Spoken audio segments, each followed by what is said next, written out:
அம்புலியின் முகத்தில் உன் அழகு முகம் கண்டேன். அம்பிகையே உன் அருள்வடிவும் அருள் கண்டேன். கரும்புவில் கண்டேன் கருணையின் முழுவடிவாய் முழுவில் முகம் ஒன்று கண்டேன். காதல் பெருகி நிற்கும் அன்னையின் அழைப்பில் கள்ளம் சிறுவிழா பிள்ளை முகம் கண்டேன். கருவில் உருவாய் உயிர் வடிவாய் உன்னத தோற்றம் கண்டேன். முதலும் முடிவுமாய் ஒரு முதல் பொருளாய் முண்ட சக்தியாய் தாயே உடை கண்டேன். நாயே நான் உடை நெஞ்சுருக பாடி நலம் கூடி தேயே நான் என் வாழ்வில் என தேற்றம் மிக கொண்டேன். மாயே நான் உணர்த்தி மனம் கொள்ளும் மனோர்மணியே காதல் மிக கொண்டேன் கற்பகவல்லியே. உயிராக வலம் வரும் மயிலை என் திருவருளே கைலாசம் செல்லாமல் கடைத்தேற்றும் கற்பகமே அற்புதமே தாயே பராசக்தியே. அந்த சராசரங்களுக்கும் அன்னை நீயே. எல்லாம் அறிந்த அண்ணாமலையானை புல்லாய் விளைத்த அடியேன் சரணம். கல்லாய் சமைந்தாலும் கார்முகிலாய் விழுந்தாலும் சொல்லில் அடக்க ஒண்ணா தொக்கனாகவே. பொல்லா மாயேனும் மாதிரி மனதை மயக்கியே விழவும் விளக்கவும் முடியுமோ விஸ்வரூப ஜோதியே. எல்லைதான் உண்டோ உன் ஏற்புடை கருணைக்கு கைலாய நாதனும் நீ காலத்தி தேவனும் நீ. புன்னை மரத்தடியில் பொழுதும் தவமிருக்கும் மயிலாய் உருவெடுத்து நம் மனதை மயக்க நிற்கும் காதல் கற்பகத்தின் கம்பீர நாயகன் கபாலியும் நீயே. தினமுனை வேண்டி நின்றேன் கடம்பொன்று கரையுடன் கடலினை விழுங்கும் இனம் கண்டு என்னை ஏற்றுக்கொள் ஈஸ்வரனே. அருணாச்சல அருள் வடிவே தினமுனை வளம் வந்தால் பலமனைத்தும் குடிவரும் மன வறுமையும் ஆய்ந்து விடுவோம்.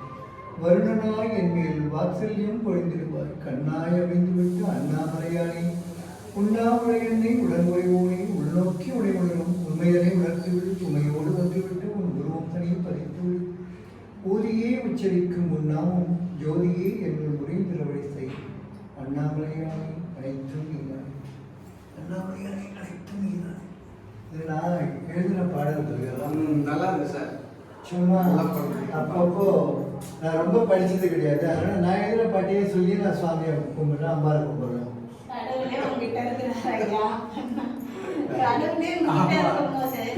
நல்லா முதல்ல சொல்லிடுறேன் சார். எல்லாமே நல்லா நான் சொல்றது அவ்வளோ வர்றவங்க சந்தோஷமா போறாங்க வெளியில. அது உங்ககிட்ட இருக்குன்னா அது ஒரு சக்தி, அந்த கடவுள் கொடுத்த சக்தி உனக்கு அப்படி இருக்குது ஐயா. ரொம்ப சந்தோஷம் எனக்கு. இது அம்பாளுடைய வாக்காவே நான் எடுத்துக்கிறேன். இல்லை நம்ம எல்லாருக்குள்ளேயும் அம்பாள் எல்லாருக்குள்ளேயும் கடவுள் இருக்காங்க. திருமூலர் என்ன சொல்றாரு, கடவுள் வெளியில விக்கிரகம் அப்படிலாம் கிடையாது. அதை நம்ம மனசு சந்தோஷத்துக்காக பண்றோம். ஆனால் உள்ளம் பெரும் கோயில், நீங்க படிச்சுக்கலாம் தெரியாது, திருமூலர் திருமந்திரம். உள்ளம் பெரும் கோயில் ஊன் உடம்பு ஆலயம் வல்லல் திறனாருக்கு வாய் கோபுர வாசல் தெல்ல தெளிந்தாருக்கு சீவன் சிவலிங்கம் கள்ளம் பிறக்கும் காலா மணிகளுக்கு. என்ன சொன்னா நம்ம உள்ளம் இருக்கே, நம்ம மனசு அது பெரிய கோவில். ஊன் உடம்புன்னா நம்ம உடம்பு, மாமிசம் மஜ்ஜை ரத்தம் எல்லாம் இல்லையா, அந்த உடம்பு இருக்கே அது ஒரு பெரிய கோவில்னா நம்ம உள்ளம் இருக்கே. அதில் இருக்கிற கருவறை பெரும் கோவில்னா கருவறை, அந்த கர்ப்ப கர்ப்பத்தினாலே விக்கிரகம் உள்ள இருக்கே அந்த இடம். அப்படிதான் சொல்றார் திருமூலர். உள்ளம் பெருங்கோயில் ஊனுடம்பு ஆலயம் வல்லல் பிராணருக்கு வாய் கோபுர வாசலாம். நம்ம வாய் கோபுர வாசல் மாதிரி இருக்கணுமா. கோபுர வாசல் வழியாக தானே நம்ம கடவுளை பார்க்க போகிறோம். அதனால நம்ம நல்ல வார்த்தைகள் சொல்லணும். இறை உணர்வோட நீங்கள் நல்லா இருப்பீங்க அப்படின்னா நம்பிக்கை கொடுக்குற வார்த்தைகள் சொல்லணும். ஏன்னா கோவிலுக்கு போகிறவங்க நம்பிக்கையோடு தானே போகிறாங்க.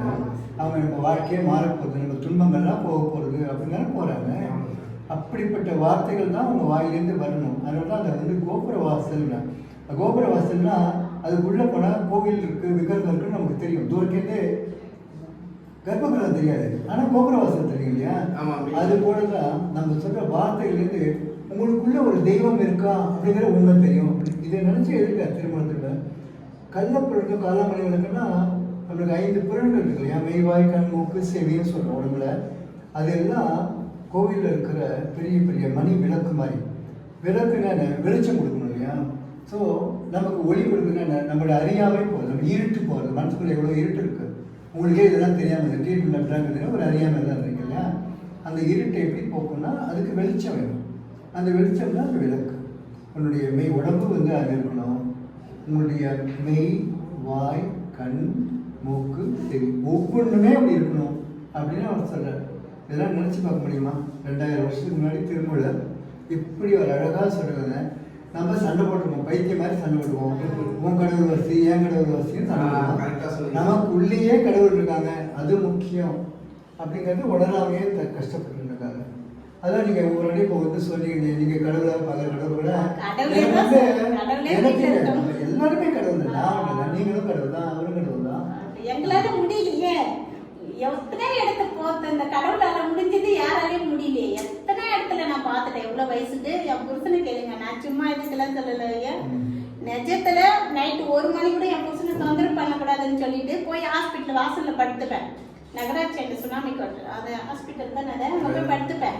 ஒரு கப்பு வச்சுட்டு அந்த கப்பு டொப்பு டொப்புன்னு தட்டுறேன். ஒரு ஆட்டோக்கார ஏத்தின்னு போய் என்ன விட்டாங்க வாசல. நானே தனியா போயிட்டு ரொம்ப தூரம் போயிட்டு ஜெர்மன் ஹாஸ்பிட்டல்ல பஞ்சர் போயிட்டு நகைலாம் போட்டுன்னு வந்துட்டு டொப்பு டொப்புன்னு தட்டுறாங்க. திறக்கவே இல்லை. என்னால அந்த அளவுக்கு மூச்சு விட கஷ்டமா இருக்கு. அப்ப அழுவ ஒரே கஷ்டமா இருக்கா. இவரையும் கொல்ல பண்ணக்கூடாது, வண்டி ஓட்டிட்டு வராங்களே, நம்ம என்ன பண்றது, சின்ன சின்ன குழந்தைங்களாம் பாத்துக்கணுமே அப்படின்னு சொல்லிட்டு அவங்க திறக்க மாட்டாங்க. 4 மணிக்கு தான் திறந்தாங்க. நைட்டு 12 மணிக்கு போனதை 4 மணிக்கு திறந்தாங்க. அதுக்கப்புறம் புகை வச்சு இன்ஜெக்ஷன் போட்டாங்க. இப்போ கொஞ்சம் சரியாச்சு. திரும்ப வீட்டுக்கு போனா அதே பிரச்சனை வரும், திரும்ப இங்க வரும். அதுதான் சொல்றேன், நான் மறுபிறவின்னா அது நீங்க கொடுத்ததுதான் கடவுள். அதுதான் சொல்றேன், நான் இன்னைக்கு வந்த உடனே நம்பிக்கை இல்லாம வந்து இன்னைக்கு நம்பிக்கையோட சந்தோஷமா இருக்கிறேன்னா அது நீங்க கொடுத்ததுதான் எனக்கு. எல்லாருமே சொல்றேன். இந்த ஒரு வாட்டு போறோம், நான் வந்து 1000 கோடி இல்லை, 2000 கோடி இல்லை, 10,000 கோடி கீழே போட்டிருப்பியா, அவ்வளோ கோடி சம்பாதிச்ச மாதிரிமா எந்த படமும் இந்த அளவுக்கு சந்தோஷம் ஒரு டாக்டர் கொடுக்க கண்டிப்பா சார் இல்லையா. ஒரு பேஷண்ட் வந்து இப்படி சொன்னா அதோட எங்களுக்கு ஒரு சன்மானமும் வேணும். நீங்க நல்லா இருக்கமா, உங்க வாயால அம்பாள் என்னெல்லாமோ பேச வச்சிருக்காங்க. இன்னைக்கு அனுமார் ஜெயந்தி ரொம்ப விசேஷமான நாள்.